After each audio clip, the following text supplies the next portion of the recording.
Hello, my dear English learners. Welcome back to our channel. Today, I'm going to share something that will completely change how you learn and remember English vocabulary. I know many of you watch my videos, write down new words, and then forget them by next week. Am I right? Don't worry, you're not alone, and it's not your fault. You just haven't learned the right techniques yet. So today, I'm going to teach you the exact methods that my most successful students use to remember vocabulary forever. Yes, forever! Not just for tomorrow's test, but for life. Are you ready? Let's dive in. First, let me tell you a quick story. Last month, I taught the word serendipity to my class. One student, Maria, told me she'd never forget this word because she connected it to how she met her best friend completely by accident at a wrong bus stop. That unexpected happy accident. That's serendipity. And guess what? 3 months later, Maria still uses this word perfectly. Why? Because she connected it to her own story. This is your first technique. Always connect new words to your personal stories. When you learn a new word, don't just memorize its meaning. Think about your life. When have you experienced this? For example, if you're learning, exhausted, remember that time you stayed up all night studying. If you're learning, hilarious, think about the funniest movie you've ever watched. Your brain remembers personal experiences much better than random definitions. Now, let me show you my favorite technique, creating crazy mental pictures. When I learned the word procrastinate, I imagined myself literally pushing a giant clock away from my desk. Every time I think of procrastinating, I see that silly image of me wrestling with time. Try this for the word meticulous. Imagine someone cleaning their phone screen with a tiny toothbrush for hours, checking every single pixel. The crazier your mental image, the better you'll remember it. Here's a powerful trick, especially if your native language has words that sound similar to English words. Let's say you're learning carpet.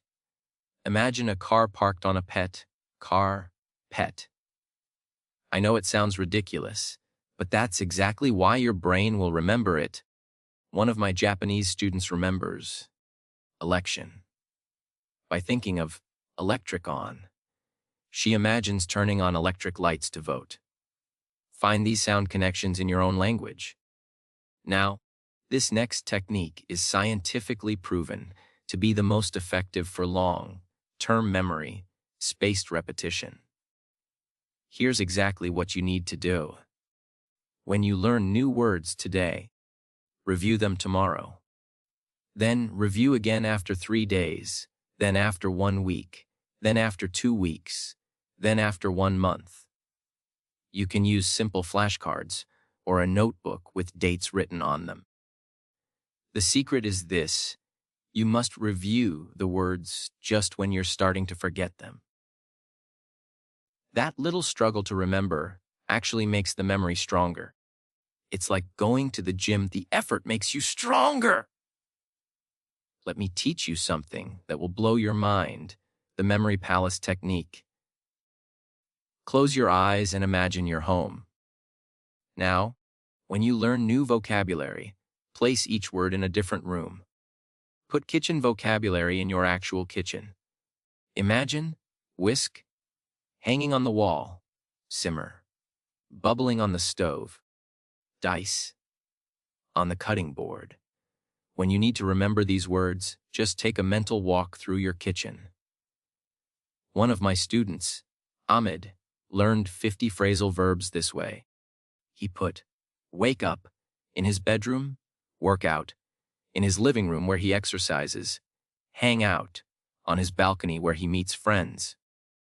3 months later, he still remembers every single one.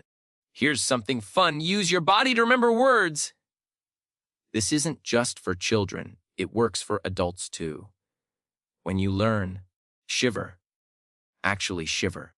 When you learn, stretch. Stretch your arms wide. 4. Whisper. Whisper the word to yourself. For abstract words, create a gesture. 4. Confidence. Stand tall with your hands on your hips. 4. Confusion. Scratch your head with a puzzled face. I know it might feel silly at first, but your body memory is incredibly powerful. My student Lisa learned all her emotion vocabulary this way, and now she automatically remembers. Anxious. Whenever she bites her nails, because that's the gesture she created. Never learn words randomly. Always group them in meaningful ways. Instead of learning hot on Monday and freezing on Friday, learn temperature words together. Freezing, cold, chilly, cool, warm, hot, boiling. Your brain loves patterns and connections. Create word families too. Create, creative, creativity, creation, creator. When you learn 1, you're actually learning 5. Here's my secret weapon that my students absolutely love: turn vocabulary into songs. I'm not talking about complicated compositions. Just use melodies you already know. One of my students learned all irregular verbs by singing them to the tune of Happy Birthday. Another created a rap for prepositions. The rhythm and melody create extra memory hooks in your brain. You can even create simple chants. For days of the week, instead of just memorizing, create a rhythm. Home day, TUS, day. Obedience, day. The beat helps your brain remember the sequence. This is crucial. You must test yourself regularly. But make it fun. Don't just read your vocabulary list over and over. That's passive and ineffective. Instead, cover the definitions and try to remember them. Create your own flashcards and quiz yourself. Write stories using new vocabulary. Record yourself using the words and listen back. My student Carlos plays a game where he tries to use 5 new words in real conversations each day. He keeps score and tries to beat his record. This active practice is what moves words from short-term to long-term memory. Here's something many learners don't realize: emotions supercharge memory. Learn vocabulary about topics you're passionate about. If you love cooking, start with cooking vocabulary. If you're into sports, learn sports terms.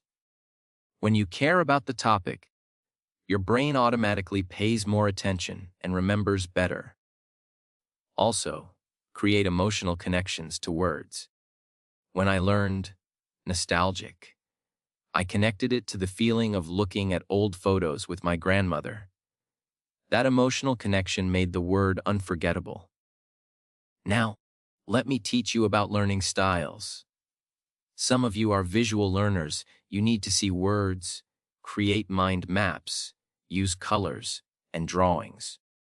Others are auditory learners. You remember better by listening and repeating. Some are kinesthetic learners. You need to write words by hand or move while learning. Experiment and find what works for you. My student Tom discovered he's a visual learner, so now he creates colorful vocabulary posters for his room. Sarah is auditory, so she records herself saying new words and listens while commuting. Find your style and use it. Here's a bonus tip that will accelerate your learning. Teach others.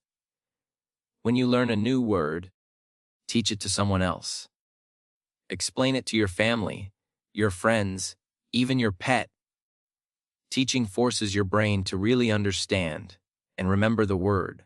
Start a vocabulary exchange with a friend where you teach each other new words daily.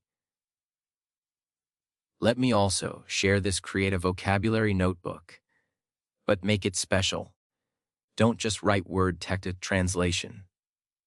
For each word, write the definition, a personal example sentence. Draw a small picture, Note any similar words, and write when and where you learned it. This multi-sensory approach creates multiple pathways to the memory. Remember, learning vocabulary is not about memorizing hundreds of words quickly. It's about deeply learning words so they become part of you. Quality over quantity, always. It's better to truly know 10 words than to sort of know 100 words. Also, be patient with yourself. Your brain needs time to move words from short-term to long-term memory. Trust the process. Use these techniques consistently, and I promise you'll see amazing results. Here's what I want you to do right now. Choose 3 techniques from this video that excited you most. Maybe it's the crazy mental images, the memory palace, and spaced repetition. Start with just these 3. Master them over the next 2 weeks, then add more techniques gradually. And please, write in the comments which technique you're most excited to try. I love hearing from you, and I read every single comment. Share your success stories, your challenges, your questions. We're all learning together in this community. If this video helped you, please share it with a friend who's also learning English. And don't forget to subscribe and hit the notification bell so you don't miss our next video, where I'll show you how to remember phrasal verbs easily. Remember, every word you learn opens a new door in your English journey. You're not just memorizing, you're building bridges to new opportunities, new friendships, new experiences. Keep going, stay motivated, and trust me, with these techniques, vocabulary learning becomes not just easier, but actually enjoyable. Until next time, keep learning, keep growing, and remember, you've got this! See you in the next video!